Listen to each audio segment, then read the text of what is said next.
Hello everyone, welcome to Swami Vivekananda Institute. So today in this session we are going to discuss about Albert Bandura theory of social learning. तो यहाँ पर हमने काफी सारी theories के बारे में डिस्कस ऑलरेडी कर लिया है. अब हम सोशल लर्निंग थ्योरी के बारे में डिस्कस करेंगे which was given by Albert Bandura. तो यहाँ पे सोशल लर्निंग का मतलब क्या है? जब भी हम लर्निंग करते हैं या जब भी हम बिहेवियर चेक करते हैं किसी बच्चे का, तो लर्निंग प्रोसेस में क्या है, वो लर्निंग प्रोसेस कैसे होती है? Social learning. जब हम सोशल इंटरैक्ट करते हैं, जब हम एनवायरनमेंट की बात करते हैं, जब हम सोशली इंटरैक्ट करते हैं, तो वहां से क्या है, सीखते हैं.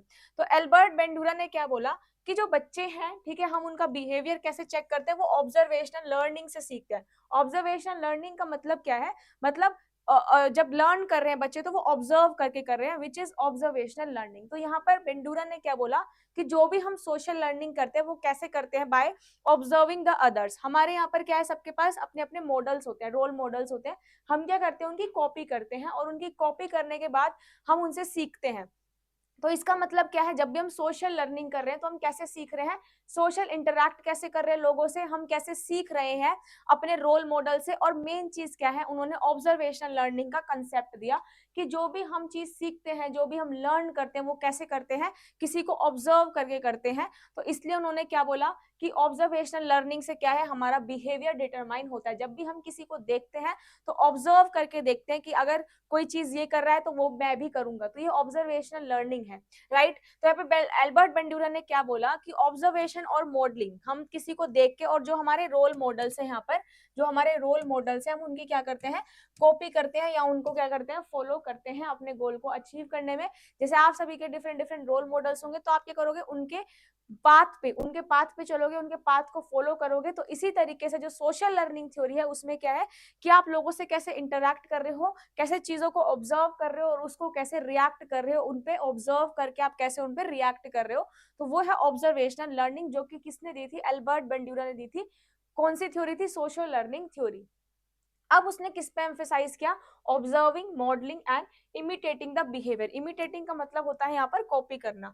इसका मतलब क्या होता है? किसी की कॉपी करना. तो जब हम कॉपी करके किसी की सीखते हैं, दैट इज इमिटेटिंग.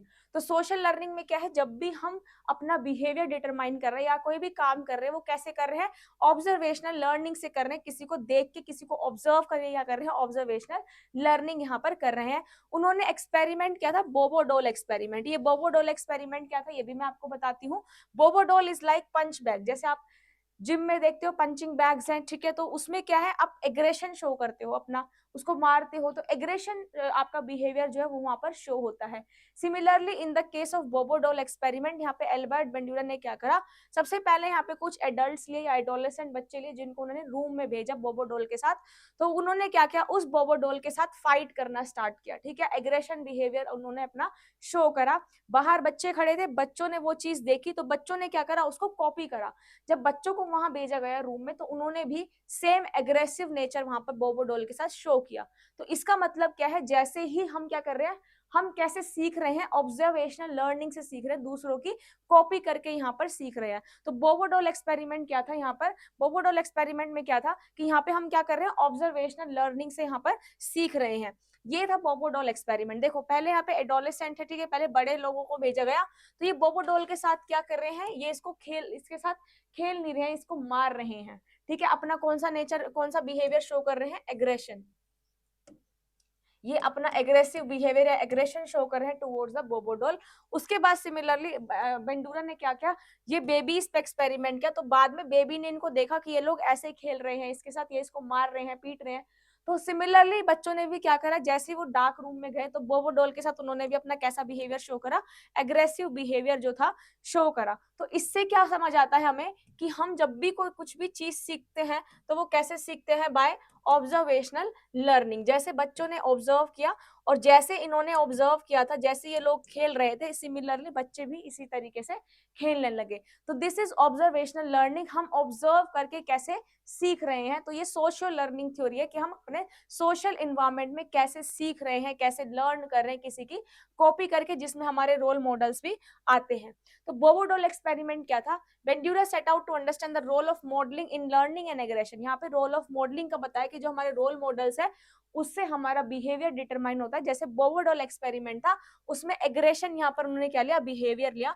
तो जब बड़े बच्चों को भेजा तो उन्होंने एग्रेशन शो करा। Similarly in the case of children, जब वो बच्चे उनकी कॉपी करके बोबोडॉल के साथ अंदर गए रूम में, तो उन्होंने भी सेम ही एग्रेशन वाला नेचर शो किया। तो इससे क्या पता चलता है कि ये क्या है, हमारी ऑब्जर्वेशनल लर्निंग कैसे हो रही है। हमारी ऑब्जर्वेशनल लर्निंग कैसी है, मतलब दूसरों को ऑब्जर्व करके जो हम लर्निंग कर रहे हैं, दैट इज ऑब्जर्वेशनल लर्निंग। तो यहाँ पे बोबोडॉल एक्सपेरिमेंट था जो कि एल्बर्ट बेंड्यूरा ने किया था सोशल लर्निंग थ्योरी को जानने के लिए। To test the hypothesis that imitation played a large part in the behavior, यहाँ पे कॉपी करना सबसे ज्यादा बिहेवियर को डिटरमाइन करता है। जब हम ऑब्जर्वेशन लर्निंग की बात करते हैं तो इसमें सबसे फर्स्ट चीज क्या आती है, किसी की कॉपी करना, ठीक है। तो उसने क्या करा, he created situation where children between 3 to 5 year old watch adult acting aggressively towards a large plastic doll, जिसका क्या नाम था, बोबो डोल, ठीक है। उनने क्या करा, when allowed to play with the doll themselves, the children exhibited aggression to a degree that matched the scene they witnessed. Bobo doll experiment demonstrated that children are able to learn social behavior जैसे aggression through the process of observational learning through watching the behavior of another person, जिसके बारे में आपको बता चुकी हूँ कि बच्चों ने क्या करी, ऑब्जर्वेशनल लर्निंग करी और उसी तरीके से उन्होंने बोबो डॉल के साथ बिहेव किया। नेक्स्ट यहाँ पे ऑब्जर्वेशन लर्निंग क्या है। ऑब्जर्वेशन लर्निंग एक एस्पेक्ट है किसका, सोशल लर्निंग का, जहाँ पे बच्चे किसको देख के सीखते हैं, ऑब्जर्व करके सीखते हैं या फिर किसी की कॉपी करके यहाँ पर सीखते हैं, ठीक है। तो ये था observational learning. Child observe the people around them behaving in various ways, कि उनके आसपास वाले लोग उनके साथ कैसा बिहेव कर रहे हैं, that is observational learning. Model क्या है, हम सबके अपने अपने रोल मॉडल्स है, ठीक है, जिनको हम ऑब्जर्व करते हैं, जिनको हम फॉलो करते हैं, जिनसे हम इन्फ्लुएंस होते हैं। जैसे यहाँ पे पेरेंट्स हो गए, ठीक है, टीवी हो गए, फ्रेंड्स हो गया, ठीक है, पीयर ग्रुप हो गया, टीचर हो गया स्कूल में। तो ये सारे क्या है, हमारे कुछ रोल मॉडल्स होते हैं जिनसे हम सीखते हैं, जिनके हम पाथ को फॉलो करते हैं। उसके बाद क्या है, यहाँ पे बच्चे कॉपी करते हैं, ठीक है, उसी के हिसाब से वो अपना बिहेवियर शो करते हैं। तो एल्बर्ट बेंड्यूरा ने क्या करा, 4 स्टेजेस दी है। अगर हम इसमें ऑब्जर्वेशनल लर्निंग की बात करें तो ऑब्जर्वेशन लर्निंग में उन्होंने 4 स्टेजेस को डिफाइन करा। पहली स्टेज कौन सी है, अटेंशन, ठीक है, पहली स्टेज कौन सी है, अटेंशन। जैसे मैं आपको पढ़ा रही हूँ तो आप सब क्या कर रहे हो, यहाँ पे अटेंशन दे रहे हो, ठीक है, क्योंकि आप क्या है, कुछ चीज सीख रहे हो, कुछ चीज लर्न कर रहे हो। तो यहाँ पे फर्स्ट फैक्टर क्या आता है, अटेंशन। अटेंशन का मतलब क्या है, the degree to which we notice the behaviour, किस डिग्री से हम अपने किसी का बिहेवियर को नोटिस कर रहे हैं, दैट इज अटेंशन। जैसे example, a lesson must engage a student sufficiently to hold their attention. मैं आपको पढ़ा रही हूँ, मैं इतना अच्छा पढ़ाऊं कि आपका अटेंशन क्या रहे, सिर्फ मेरे लेक्चर्स पे रहे। तो ये क्या है, अटेंशन। हम किसी क्लास में पढ़ते हैं तो हमारा कितना फोकस है उस चीज पे, उसको हम अटेंशन से डिटरमाइन यहाँ पर करते हैं। The individual need to pay attention to the behaviour and its consequences and form a mental representation of the behaviour. तो बिहेवियर को जब हम कॉपी करते हैं, it has to grab the attention. सबसे पहले जब भी हम ऑब्जर्वेशनल लर्निंग की बात कर रहे हैं तो यहाँ पे सबसे पहले क्या स्टेप आता है, सबसे पहले हमें क्या करना पड़ता है, अटेंशन देना पड़ता है। जैसे आप किसी कॉपी कर रहे हो तो आपको सबसे पहले वो चीज देखनी पड़ेगी, आपको अटेंशन देना पड़ेगा। जैसे आप ड्राइविंग सीख रहे हो तो पहले आपके लिए आपको क्या करना पड़ेगा, उनकी स्किल्स पे, जो ड्राइवर आपको सिखा रहे हैं उनकी स्किल्स पे अटेंशन देना पड़ेगा, उनकी स्किल्स को देखना पड़ेगा, उनको ऑब्जर्व करना पड़ेगा। वो भी ऑब्जर्वेशन लर्निंग का पार्ट है। तो यहाँ पे फर्स्ट स्टेप क्या आता है, अटेंशन। सेकंड स्टेप क्या आता है, रिटेंशन। रिटेंशन मतलब जैसे मैं आपको पढ़ा रही हूँ तो आपको कितना याद हुआ थ्योरी, कितनी आपको बोबो डॉल एक्सपेरिमेंट याद हुआ, कितनी आपको थ्योरीज याद हुई, कितना आपने नॉलेज को रिटेन करा, which is determined by the retention. तो रिटेंशन का मतलब क्या है, कितनी नॉलेज हमने रिटेन की है, कितनी नॉलेज हमें याद रहती है, ठीक है। जैसे एग्जाम्पल क्या है, student must be able to remember what they have seen और हर्ड। स्टूडेंट्स क्या है, कितना जो चीज वो देख रहे हैं, ठीक है, जो चीज वो कॉपी कर रहे हैं या जो चीज वो ऑब्जर्व कर रहे हैं, उससे कितना वो रिटेन कर पा रहे हैं, उसको हम बोलते हैं रिटेंशन। थर्ड स्टेप यहाँ पे आता है मोटर रिप्रोडक्शन, ठीक है, the ability to perform the behaviour that model had just demonstrated. जैसे फॉर एग्जांपल, मैंने आपको एक्सपेरिमेंट दिए करने को, मैं आपको लैब में केमिस्ट्री में एक्सपेरिमेंट करा रही हूँ, तो पहले मैं आपको डेमो दूंगी, उसके बाद आप उस प्रैक्टिकल को परफॉर्म करोगे। तो जो मैं डेमो दूंगी, मैं आपके लिए क्या हूँ, एक सपोर्ट हूँ, मैं आपको सिखा रही हूँ, राइट। तो मैं आपको जब डेमो दे रही हूँ, आप उससे सीख रहे हो, तो आप क्या कर रहे हो, ऑब्जर्वेशनल लर्निंग कर रहे हो, मतलब मुझे देख के आप सीख रहे हो। तो यहाँ पे पहले क्या है, जो मैं डेमो दूंगी उसके बाद ही आप उस डेमो को देखकर परफॉर्म करोगे, तो वहां पर आप क्या लाओगे, आप रिजल्ट लेकर आओगे, ठीक है। तो उसको हम बोलते हैं मोटर रिप्रोडक्शन। जब हमारा क्या आता है आउटकम, रिजल्ट का जब हमारा आउटकम आता है वो होता है हमारा मोटर रिप्रोडक्शन की हमने क्या करा, उस बिहेवियर को परफॉर्म करा, ठीक है, जब हमारे मॉडल ने डेमोन्स्ट्रेशन दिया। तो मोटर रिप्रोडक्शन का मतलब क्या, रिजल्ट आ रहा है, ठीक है, जो आपके रोल मॉडल से आप उनसे क्या कर रहे हो, ऑब्जर्वेशनल लर्निंग कर रहे हो, तो वहां से क्या रिजल्ट आ रहा है उसको हम बोलते हैं motor reproduction. We see much behaviour daily that we would like to be able to imitate, but this is not always possible, लेकिन ये हमेशा पॉसिबल नहीं होता है, ठीक है। फॉर एग्जाम्पल अब देखो, मोटर जो रिप्रोडक्शन है वो आपका पॉजिटिव भी हो सकता है, वो नेगेटिव भी हो सकता है, ठीक है। पॉजिटिव नेगेटिव कैसे हो सकता है, सपोज करो एक ओल्ड लेडी है, ठीक है, टीवी में कोई शो देख रही है, अब वो 90 ईयर्स की है, क्या वो उस तरीके से डांस कर पाएगी, मान लो कोई डांसिंग शो देख रही है, तो क्या वो उस तरीके से डांस कर पाएगी, नहीं। मतलब वो ऑब्जर्व कर तो रही है, वो सीख तो रही है, लर्निंग तो कर रही है, बट वो उसको रिजल्ट को रिप्रोड्यूस नहीं कर पा रही है, मतलब वो डांस नहीं कर पा रही है। तो यहाँ पे कौन सा होगा, पॉजिटिव लर्निंग होगी, ठीक है। यहाँ कौन सी लर्निंग होगी, पॉजिटिव लर्निंग होगी, ठीक है। और नेगेटिव में तो वो सिर्फ देख रही है जिसमें रिजल्ट नहीं आ रहा है, ठीक है, वो आराम से बैठ के डांस शो देख रही है, उसको कोई मतलब नहीं है, उसको चलना है, वॉक करना है, डांस करना है, नथिंग। तो this is a kind of negative motor reproduction. तो मोटर रिप्रोडक्शन का एग्जांपल देखो, our physical ability limit us, so even if we wish to reproduce the behaviour we sometime can not, ठीक है। तो ये कैसा हो जाएगा, नेगेटिव। जैसा हम क्या है, चाह रहे हैं कोई काम करना बट हम कर नहीं पा रहे हैं क्योंकि हम फिजिकली फिट नहीं है उस काम को करने के लिए। तो जरूरी नहीं है कि मोटर रिप्रोडक्शन का हमेशा रिजल्ट क्या है, पॉजिटिव आए। जैसे a scenario of 90 years old lady who struggles to walk while watching dance on ice, she may appreciate that skill is desirable। उसने स्किल्स तो देख ली, स्किल्स तो सीख ली, लेकिन वो उसको अटेम्प्ट नहीं कर पा रही क्योंकि she is not physically fit. तो यहाँ पे क्या है, मोटर रिप्रोडक्शन का हमेशा रिजल्ट जो है वो पॉजिटिव नहीं आता। मोटिवेशन में क्या है, 4 स्टेप क्या है, मोटिवेशन, ठीक है। ये 4 स्टेप्स थे यहाँ पर। मोटिवेशन का मतलब क्या है, जब भी आप कोई टास्क परफॉर्म करते हो तो आप उस पर परफॉर्म करने के लिए कितना मोटिवेट रहते हो। देखो, जब भी हम मोटिवेशन की बात करते हैं तो हम हमेशा इसमें रिवार्ड और पनिशमेंट के बात करते हैं। जहां पे भी मोटिवेशन वर्ड आता है वो क्या है, रिवार्ड और पनिशमेंट। फॉर एग्जाम्पल, आपने होमवर्क किया तो आपको चॉकलेट मिली, आपको रिवार्ड मिला, और आप होमवर्क करने के लिए मोटिवेटेड थे इसलिए आपको टीचर ने चॉकलेट दी। ये क्या है, पॉजिटिव बिहेवियर, पॉजिटिव मोटिवेशन। और वहीं पर क्या है, अगर आप काम नहीं करोगे तो आपको क्या मिलेगी, पनिशमेंट मिलेगी, चॉकलेट नहीं मिलेगी, तो वो क्या है, पनिशमेंट है। तो मोटिवेशन की जब भी हम बात करते हैं तो we always talk about rewards and punishment, ठीक है। अगर आप अपने काम के लिए मोटिवेट रहोगे तो आपको रिवार्ड मिलेगा, अगर काम के लिए मोटिवेटेड नहीं रहोगे तो क्या मिलेगी, पनिशमेंट मिलेगी।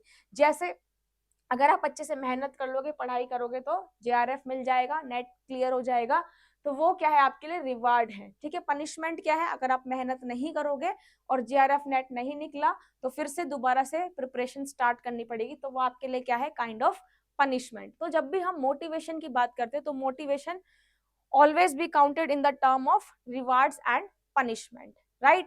Example क्या है, student must be able to see the benefit of a new behavior for long term assimilation। मतलब जब भी हम किसी कॉपी कर रहे हैं बिहेवियर के लिए तो हम कितना ज्यादा मोटिवेट है। तो हमेशा पॉजिटिव और नेगेटिव मोटिवेशन का आपको ध्यान रखना है, हमेशा पॉजिटिव मोटिवेशन आप में रहना चाहिए, नेगेटिव मत रखना कि क्लियर नहीं हुआ तो अब कभी होगा ही नहीं, नो। तो पॉजिटिव जब भी हम मोटिवेशन की बात कर रहे हैं उसमें हम हमेशा रिवार्ड्स और पनिशमेंट के बारे में यहाँ पर बात करते हैं, जो कि किसने एक्सप्लेन करा है यहाँ पे, एल्बर्ट बेंड्यूरा ने यहाँ पर एक्सप्लेन किया है। अब देखो, विगोट्स्काई की थ्योरी से पहले मैं आपको चारों पॉइंट्स रिवाइज करा देती हूँ। सबसे पहले यहाँ पे कौन सा था, सबसे पहले यहाँ पे स्टेप आता है अटेंशन, क्योंकि ये क्वेश्चन ना आपको अरेंज करने के लिए आता है एग्जाम में। ये क्वेश्चन जो है अरेंज करने के लिए आता है एग्जाम में, ये स्टेप्स अरेंज करने के लिए आते हैं। तो पहला स्टेप होता है अटेंशन, सेकंड स्टेप होता है यहाँ पर रिटेंशन, फाइन। थर्ड स्टेप यहाँ पे होता है मोटर रिप्रोडक्शन, कि आपने रिजल्ट कितना निकाला है, एंड रिजल्ट क्या आया है। And fourth step is motivation. तो ये 4 जो स्टेप्स है ये एग्जाम में आते हैं अरेंज करने के लिए, कि जो एल्बर्ट बंड्यूरा की सोशल लर्निंग थ्योरी थी उन्होंने कैसे सीखते हैं हम उनसे, attention, retention, motor reproduction and motivation. ठीक है, तो ये एल्बर्ट बेंड्यूरा की सोशल लर्निंग थ्योरी थी। अब हम बात करते हैं विगोट्स्काई की सोशियो कल्चर थ्योरी। देखो, विगोट्स्काई ने सोशियो कल्चर थ्योरी दी थी कि हम जब भी लर्निंग करते हैं वो कैसे करते हैं, कल्चर को देख के करते हैं। हम लर्निंग कैसे करते हैं, अपने कल्चर को देख के करते हैं कि हमारा कल्चर कैसा है, हमारी सोसाइटी कैसी है, हमारी सोसाइटी क्या एक्सेप्ट करेगी, हमारे कैसे थॉट्स और कैसे व्यूज डेवलप हो रहे हैं अकॉर्डिंग टू द सोसाइटी। तो विगोट्स्काई ने क्या बोला कि यहाँ पे जो हमारे इंटेलिजेंस या फिर जो आइडियाज है वो हम किसके बेस पे करते हैं, कल्चर और सोसाइटी के बेस पे हमारे रहते हैं। ठीक है, तो उन्होंने क्या करा, एक जोन ऑफ प्रॉक्सिमल डेवलपमेंट को डिफाइन किया था। उसमें मैं बताती हूँ अभी क्या था। Vygotsky socio cultural theory also suggested that children internalize and learn from the beliefs and attitude that they will witness around them। जो वो अपने आप में देखते हैं, जो उनका कल्चर है वो उनसे सीखते हैं। तो यहाँ पे चाहे हमारा कॉग्निटिव डेवलपमेंट और साइकोलॉजी की एजुकेशन की बात की जाए तो सारा हम किससे सीखते हैं, अपने कल्चर एंड सोसाइटी से यहाँ पर लर्न करते हैं। तो उन्होंने क्या करा, यहाँ पर जोन ऑफ प्रॉक्सिमल डेवलपमेंट को डिफाइन किया, which is very much important from the exam point of view. यहाँ से बहुत सारा क्वेश्चन जो है पूछा जाता है। जोन ऑफ प्रॉक्सिमल डेवलपमेंट क्या है, जिसमें उन्होंने बात की थी कि यहाँ पर ह्यूमन कॉग्निटिव डेवलपमेंट के पोटेंशियल के बारे में बात की थी। इसमें 3 स्टेज आती है। फर्स्ट स्टेज ये है, सेकंड ये है और थर्ड ये है। अब ये ध्यान से सुनना, ये स्टेजेस क्या आती है। जोन ऑफ प्रॉक्सिमल डेवलपमेंट का मतलब क्या है, पहले क्या है, कैन डू इंडिपेंडेंटली, मैं कोई काम इंडिपेंडेंट कर सकता हूँ, अकेले कर सकता हूँ। सेकंड क्या है, अगर देखो इसमें 3 जोन्स है, एक कोई अपना बंदा या व्यक्ति क्या कर रहा है, इंडिपेंडेंटली वर्क कर रहा है। ठीक है, सेकंड लेवल क्या है इसका, सेकंड लेवल में क्या है, अगर हम किसी को गाइडेंस दे रहे हैं तो अंडर गाइडेंस वो काम परफॉर्म कर रहा है। ठीक है, अगर मैं आपको गाइड कर रही हूँ कि आपको ऐसे ऐसे थ्योरी लर्न कर रही है तो आप क्या लाओगे, मेरे लिए रिजल्ट लेकर आओगे, क्योंकि मैंने आपको गाइड किया है तो आप लर्न कर रहे हो। ठीक है, तो ये सेकंड स्टेज है। थर्ड स्टेज क्या है, मैं आपको कितना ही गाइड कर दूं आप काम नहीं करोगे, तो वो कौन सी स्टेज है, थर्ड स्टेज। क्योंकि इसमें क्या है, बच्चा एकदम ढीठ होता है, आप उसको कितना ही समझा लो, कितना ही मार लो, कितना ही पीट लो, अगर उसको लर्निंग नहीं करनी तो वो नहीं करेगा, चाहे आप उसको कितनी ही गाइडेंस दे दो। ठीक है, तो ये 3 स्टेज विगोट्स्काई ने डिफाइन की थी सोशियो कल्चर थ्योरी की, कि फर्स्ट क्या है, हम इंडिपेंडेंटली काम करते हैं। सेकंड क्या है, हम यहाँ पर किसी की गाइडेंस में काम करते हैं, गाइडेंस जब हमें मिलती है, हमें you just need a push, तो हम क्या करते हैं, मोटिवेट होकर काम करते हैं किसी गाइडेंस में। और थर्ड में, कितनी ही गाइडेंस दे लो, कितनी ही मोटिवेशन दे लो, वो लर्निंग नहीं करता बच्चा। तो ये 3 स्टेज किसने डिफाइन की थी, विगोट्स्काई ने, जिसको हम बोलते हैं जोन ऑफ प्रॉक्सिमल डेवलपमेंट। जैसे फर्स्ट है यहाँ पे व्हाट इज नोन, क्या हमें पता है, क्या हम इंडिपेंडेंटली काम कर सकते हैं। सेकंड, हम किसी गाइडेंस के अंडर या कोई हमें एनकरेज करता है तो हम कितना काम यहाँ पर कर सकते हैं। और थर्ड में व्हाट इज नॉट नोन, जो हम काम करना ही नहीं चाहते, चाहे उसमें कितना ही हमें मोटिवेशन मिले। तो ये 3 स्टेज जो थी, ये फर्स्ट स्टेज है। ठीक है, जो कि इंडिपेंडेंट है, जब हम इंडिपेंडेंटली काम करते हैं, हमें किसी के सहारे की जरूरत नहीं होती। सेकंड स्टेज है, जब हमें गाइडेंस चाहिए होती है, तो यहाँ पर लर्निंग होती है। अगर गाइडेंस है, एनकरेजमेंट कोई कर रहा है, मोटिवेशन है, तो लर्निंग इंक्रीज होती है। और सिमिलरली यहाँ पे थर्ड स्टेप में क्या है, यहाँ पर क्या है, गाइडेंस तो आपके पास अवेलेबल है, गाइडेंस अवेलेबल है, बट लर्निंग आप नहीं करते हो, चाहे कितनी ही गाइड कर लो। तो ये आता है थर्ड स्टेप, जो कि जोन ऑफ प्रॉक्सिमल डेवलपमेंट की 3 स्टेजेस है।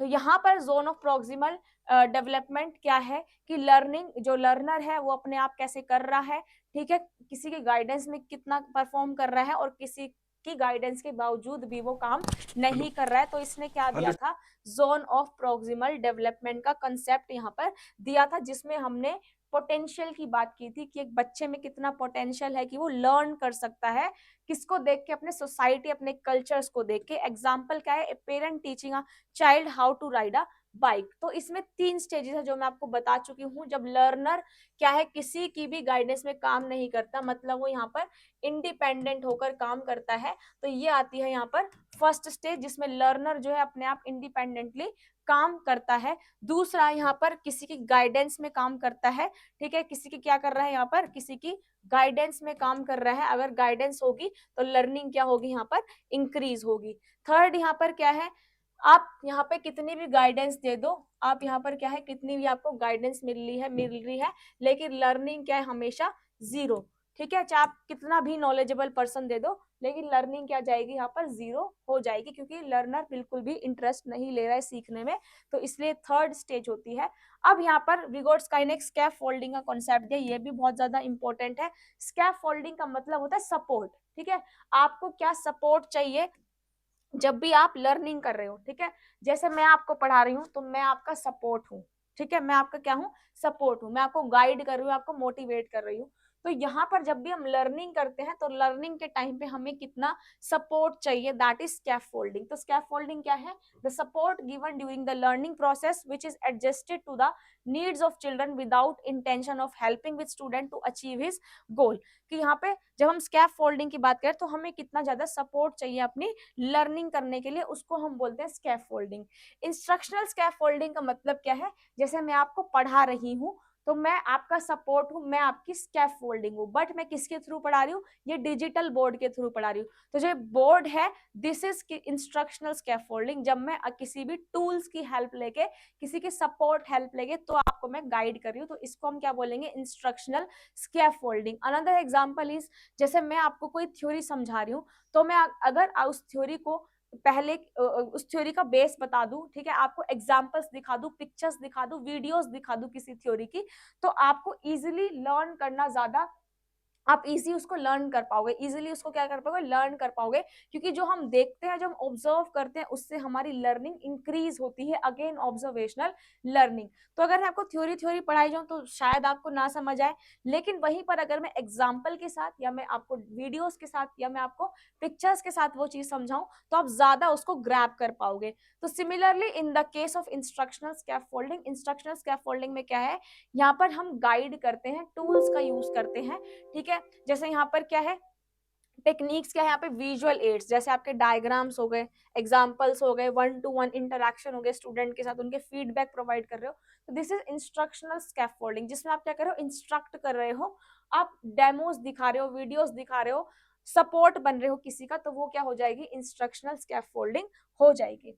नेक्स्ट यहाँ पे बेनिफिट क्या है स्कैफोल्डिंग के, बेनिफिट क्या होंगे स्कैफोल्डिंग के, हम किसी को मोटिवेट कर सकते हैं। ठीक है, जैसे मैं आपको पिक्चर्स वीडियोस के साथ दिखा रही हूँ तो आप और मोटिवेट होगे किसी भी थ्योरी को सीखने के लिए। फ्रस्ट्रेशन कम हो जाता है, थ्योरी थ्योरी पढ़ोगे ज्यादा फ्रस्ट्रेशन हो जाएगा। एग्जाम्पल दिखाऊंगी आपको, अच्छी वीडियोस दिखाऊंगी, पिक्चर्स शो करूंगी उस थ्योरी से रिलेटेड, तो आपको फ्रस्ट्रेशन भी नहीं होगा और मजा भी आएगा। ठीक है, फास्टर लर्निंग एक्सपीरियंस, जब आप किसी डायग्राम से पढ़ते हो या एग्जाम्पल से पढ़ते हो तो लर्निंग वहां पे क्या होती है, इंक्रीज होती है। नेक्स्ट यहाँ पे बात करते हैं विगोट्स्काई की थ्योरी ऑन लैंग्वेज। जो विगोट्स्काई था उसकी थ्योरी और लैंग्वेज क्या था, उन्होंने लैंग्वेज को कैसे डिफाइन किया था, उन्होंने लैंग्वेज को डिफाइन किया था social speech, private speech and silent inner speech में। ठीक है, ये भी सोशल कल्चरल थ्योरी है कि जब बच्चा लैंग्वेज डेवलपमेंट करता है सोसाइटी में तो कौन से स्टेप्स आते हैं, सबसे पहले आता है सोशल स्पीच। सोशल स्पीच में क्या है कि वो लोगों से कैसे बात कर रहा है। ठीक है, टॉकिंग टू अदर्स, जो कि कब स्टार्ट होता है, usually at the age of 2 years. तो ये क्या है, सोशल स्पीच, जब बच्चा सोशली इंटरेक्ट कैसे करता है, कैसे वो बात कर रहा है, सोशल लर्निंग कैसे कर रहा है, तो वो होती है at the age of 2। Private speech क्या है, जब वो खुद से बात करता है एट द एज ऑफ 3, मतलब सोशल इंटरेक्ट के साथ साथ बच्चा खुद से भी बात करना स्टार्ट करता है। और साइलेंट में क्या है, the child can act without talking aloud. ठीक है, as self regulation and thoughts being to develop, जिसमें थॉट्स यहाँ पर डेवलप होने स्टार्ट हो जाते हैं, वो लोगों से बात करना स्टार्ट करता है usually at the age of 7। तो विगोट्स्काई की थी वो वाली थ्योरी जो कि क्या था, यहाँ पर लैंग्वेज और थ्योरी के बारे में भी डिस्कस किया था। अगेन यहाँ पे जो क्वेश्चन आता है वो आता है यहाँ से, जोन ऑफ प्रॉक्सिमल डेवलपमेंट से। तो ये 3 स्टेज जरूरी आपको याद करना पड़ेगा, क्योंकि ये काफी बार अरेंज के लिए पूछी जाती है, या फिर स्कैफोल्डिंग का कॉन्सेप्ट यहाँ पर पूछा जाता है। तो आई होप आपको ये सेशन अच्छा लगा होगा, ये थ्योरीज एकदम क्लियर हो गई होंगी। इसके आगे भी हम 1-2 थ्योरीज और पढ़ने वाले हैं, उसके बाद ये वाली यूनिट जो एकदम कंप्लीट हो जाएगी, then we will do the PYQs। तो अगर आपको अच्छा लगा सेशन तो लाइक, शेयर और सब्सक्राइब जरूर करना। Thank you so much, bye and take care everyone.